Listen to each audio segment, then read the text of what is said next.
Hello दोस्तों, कैसे हैं आप सभी लोग। उम्मीद करती हूँ कि सभी लोग मस्त होंगे, स्वस्थ होंगे। मैं पूनम। आज टॉपिक 14 है दोस्तों, जो 2012 से 2016 तक का इसमें पीवाईक्यू है दोस्तों।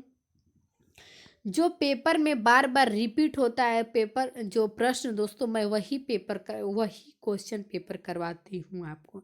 आइए ज़्यादा देर ना करते हुए वीडियो को शुरू करती हूँ।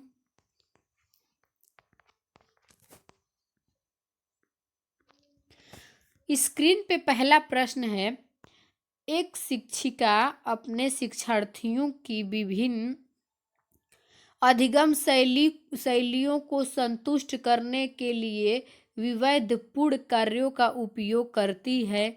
वह डैश डैश से प्रभावित है। ऑप्शन ए, गार्डनर के बहुबुद्धि सिद्धांत।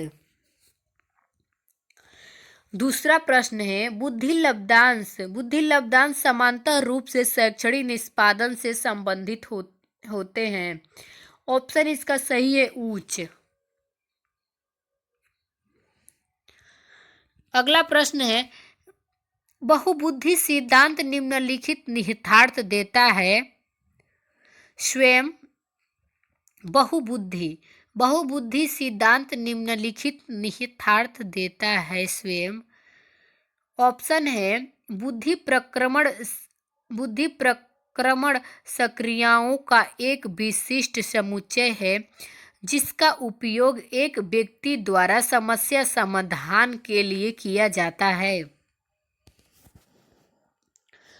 चौथा प्रश्न है, 16 वर्षीय बच्चा बुद्धि लब्धि परीक्षण में 75 अंक प्राप्त करता है। उसकी मानसिक आय वर्ष होगी 12 वर्ष डैश डैश।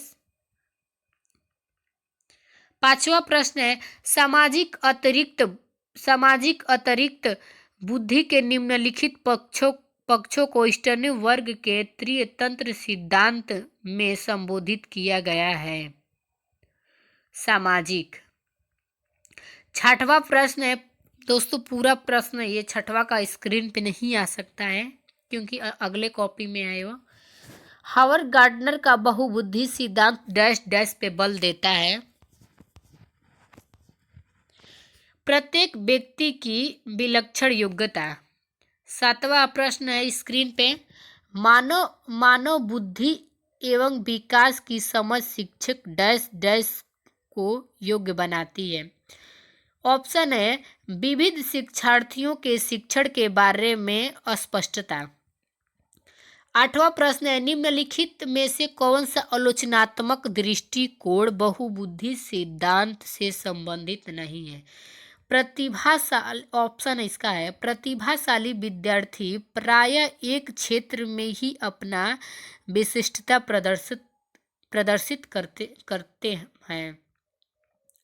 नौवां प्रश्न है दोस्तों स्क्रीन पे, बहुबुद्धि सिद्धांत को वैध नहीं माना जा सकता है क्योंकि विशिष्ट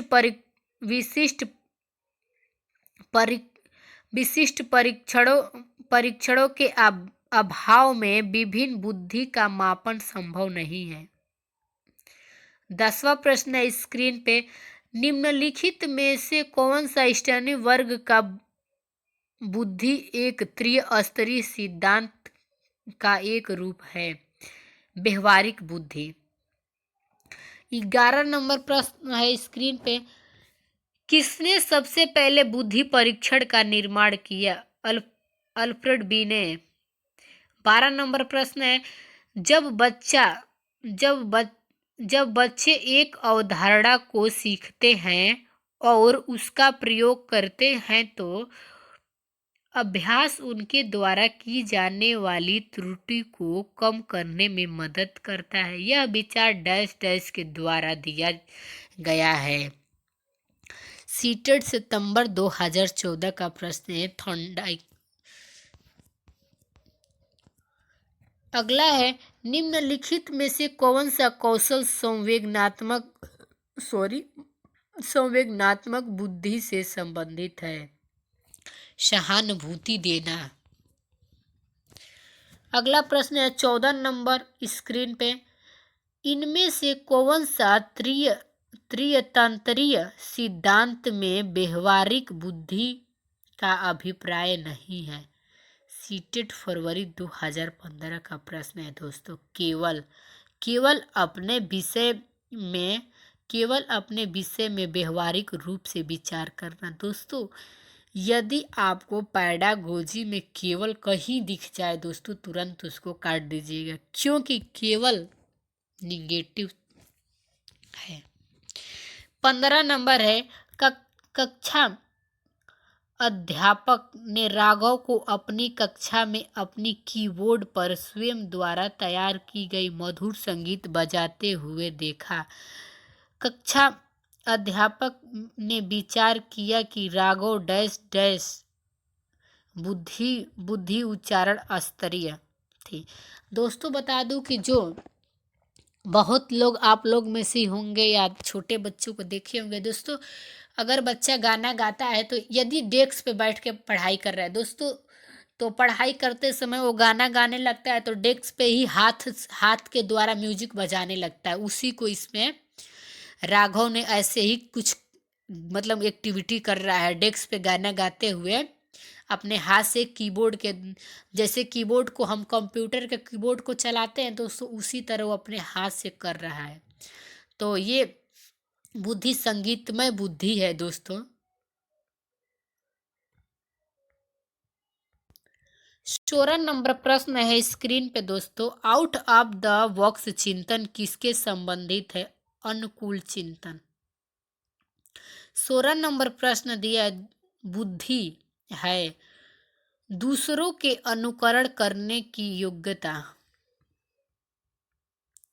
18 नंबर प्रश्न है दोस्तों, 2016 में पूछा गया है सीटेट सितंबर में।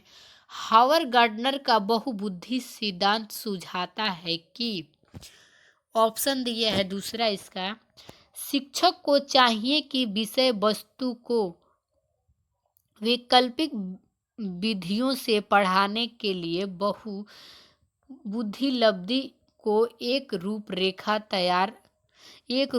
रूपरेखा की तरह ग्रहण करें।